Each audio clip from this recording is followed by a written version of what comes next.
ନମସ୍କାର ଦର୍ଶକ ବନ୍ଧୁ, ଆଉ ଏକ ନୂତନ ଅଧ୍ୟାୟକୁ ଆପଣ ମାନଙ୍କୁ ସ୍ୱାଗତ। ନମସ୍କାର ଦର୍ଶକ ବନ୍ଧୁ, ଜୟ ଜଗନ୍ନାଥ। ଆଉ ରେଡି ଜ୍ୟୋତ୍ସ୍ନା ମ୍ୟାଡାମ ଆମର ଏଡିଟିଂ କରୁଥିଲେ। ମୁଁ ତ ସବୁବେଳେ ରେଡି। ଏଇ ମୌକାରେ ମୁଁ ପଳେଇ ଆସିଲି। ମୁଁ କହିଲି ଗୋଟେ 5ଟି ପ୍ରଶ୍ନର ଉତ୍ତର ଦେଇଦିଅ, ଗୋଟେ ସେ ଛୋଟିଆ। ଲୋକ ଶୋଇଥିଲେ, ଘୁମଉଥିଲେ, କିନ୍ତୁ ସାଙ୍ଗେ ସାଙ୍ଗେ ପଳେଇ ଆଇଲେ ଆକ୍ଟିଭ ହେଇକି। ହଉ, ପ୍ରଥମ ପ୍ରଶ୍ନ ଉତ୍ତର ଦବ। ତା ପୂର୍ବରୁ ଦର୍ଶକ କିଛି କହିବାର ଅଛି? ଦର୍ଶକ ବନ୍ଧୁ ମାନଙ୍କୁ କଣ କହିବି, ଗୋଟିଏ କଥା ତ କହିବି ଆଉ କି ଭିଡିଓଟିକୁ ଆରମ୍ଭରୁ ଶେଷ ପର୍ଯ୍ୟନ୍ତ ଦେଖନ୍ତୁ, ଆଉ ମୋ ମୁଣ୍ଡ ଉପରେ ଟିକେ ଆଶୀର୍ବାଦ ରଖିଦିଅନ୍ତୁ। ବାସ୍ ହଉ, ପ୍ରଥମ ହଉ। ପ୍ରଶ୍ନ,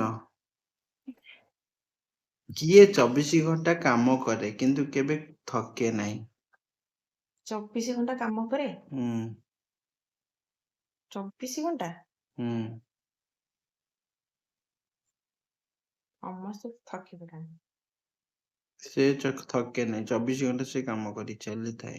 ଦିନ ରାତି 24 ଘଣ୍ଟା, କେବେ ରହେ ନାହିଁ। ସିଏ ରହିବ ମାନେ ଘଣ୍ଟା ବ୍ୟାଟେରୀ ସରିଗଲେ ରହିଯିବ।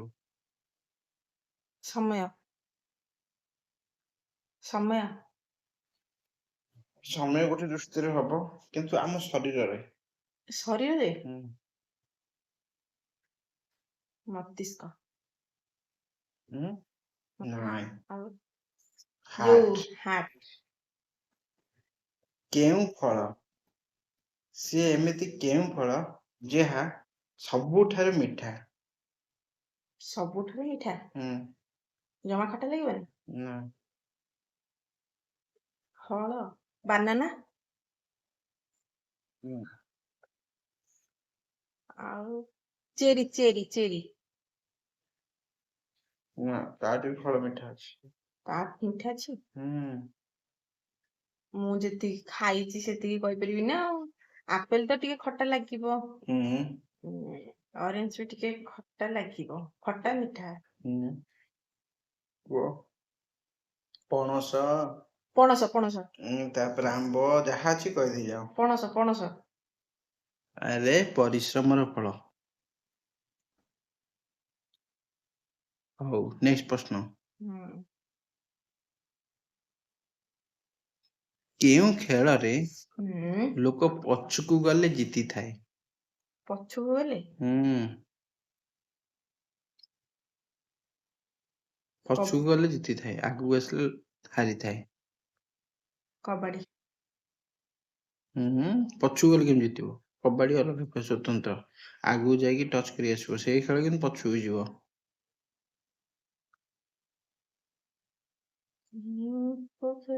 ପଛକୁ ଗଲେ ଜିତିବ, ମୁଁ ତ ଜାଣିନି। କ୍ରିକେଟ? ନାଇଁ, ଦୌଡ଼ି ଭିଡା। ଦୌଡ଼ି ଭିଡା ମାନେ ଏପଟେ ମେଞ୍ଚେ ଲୋକ, ସେପଟେ ମେଞ୍ଚେ ଲୋକ, ମଝିରେ ଦୌଡ଼ି ରଖିଦେବେ, ଭିଡିବେ। ଯିଏ ଅଲଗା ଲୋକକୁ ଭିଡିକି ନିଜ ଆଡିକି ନେଇ ଆସିବ ସିଏ ଜିତିବ। ମାନେ କଣ, ସେ ପଛକୁ ଗଲେ। ହଉ, ନେକ୍ସଟ ପ୍ରଶ୍ନ, ଏମିତି କେଉଁ ଜିନିଷ ଯାହାକୁ କିଣିଲା ବେଳେ ସମସ୍ତେ ଶୁଙ୍ଘନ୍ତି କିନ୍ତୁ ଖାଆନ୍ତି ନାହିଁ? କିଣିଲା ବେଳେ ଶୁଙ୍ଘନ୍ତି? ସମସ୍ତେ ଶୁଙ୍ଘନ୍ତି କିନ୍ତୁ ଖାଆନ୍ତି ନାହିଁ। ଖାଆନ୍ତିନି? କିଣିଲା ବେଳେ ଶୁଙ୍ଘନ୍ତି? ଶୁଙ୍ଘିବ କିନ୍ତୁ ଖାଇବନି, ଏଇଟା କୋଉଠି?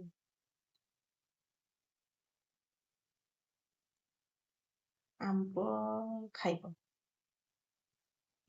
ଲିମ୍ବ କଢ? ପ୍ରଶ୍ନ କଣ ଥିଲା କୁହ? ଏମିତି କେଉଁ ଜିନିଷ ଯାହାକୁ କିଣିଲା ବେଳେ ଶୁଙ୍ଘିକି କିଣିବ କିନ୍ତୁ ଖାଇବନି? ସେଣ୍ଟ। ସେଣ୍ଟ? ସେଣ୍ଟ କିଣିଲା ବେଳେ ତମେ କଣ କରିବ? ଶୁଙ୍ଘିବ ନା। ତାପରେ କେତେଟା ପ୍ରଶ୍ନ ହେଲା? 5ଟି ପ୍ରଶ୍ନ ହେଲା। ହେଇଗଲାଣି? ସବୁ ହେଇଗଲା? ଓକେ, ତାହେଲେ ସଇଲା ଆଉ। କଣ ଏତିକିରେ 5ଟା ପ୍ରଶ୍ନ ସରିବ। 5ଟି ପ୍ରଶ୍ନ ରହିବ। ଦର୍ଶକ ବନ୍ଧୁ, ଯଦି କହିପାରିବ ଆଉ ଗୋଟେ ପ୍ରଶ୍ନ ଉତ୍ତର ଦେଇଦିଅ। ସେ କିଏ ଯିଏ ପେଟରେ ଚାଲେ? ତା ପେଟରେ ଚାଲେ। ପେଟରେ ଚାଲେ? ପେଟରେ ଚାଲିବ? ମଟର କିଏ ଲଗେଇଥିଲା କି? କଇଁଚ। ନାଇଁ, କଇଁଚ ଗୋଡରେ ଚାଲେ। ଗୋଡରେ? ଗେଣ୍ଡା ଗେଣ୍ଡା ବି ଇଏରେ ଚାଲେ ଅଛି। ମଟର କିଏ ଲଗେଇଥିଲେ? ମୁଁ ଲଗେଇଥିଲି। ପାଣି ପକେଇ କୁମ୍ଭୀର କୁମ୍ଭୀର ନା ସାପ। ଓ ଏ ହଉ କୁମ୍ଭୀର ବି ତ ପେଟରେ ଚାଲେ ନା। ତାର ଗୋଡ ଅଛି 4ଟା ଗୋଡ। ଆଉ ସାପର ଜମା ପେଟରେ ଜମା ନାହିଁ। ନାହିଁ, ସେ ପେଟ ଘୁଷୁରି ଘୁଷୁରି ଚାଲେ। ଓହୋ। ହଉ ଦର୍ଶକ ବନ୍ଧୁ, ଆଜିର କୋଶ୍ଚିନ୍ ସବୁ ସରିଯାଇଛି। ଆପଣ ମାନେ ଆମ ଭିଡିଓକୁ ଦେଖିକି ଖୁବ ସାରା ଭଲ ପାଇବା ଦିଅନ୍ତୁ, ଲାଇକ୍ କମେଣ୍ଟ ସେୟାର କରନ୍ତୁ ଆଉ ସବସ୍କ୍ରାଇବ କରନ୍ତୁ। ନମସ୍ତେ। ଭଲରେ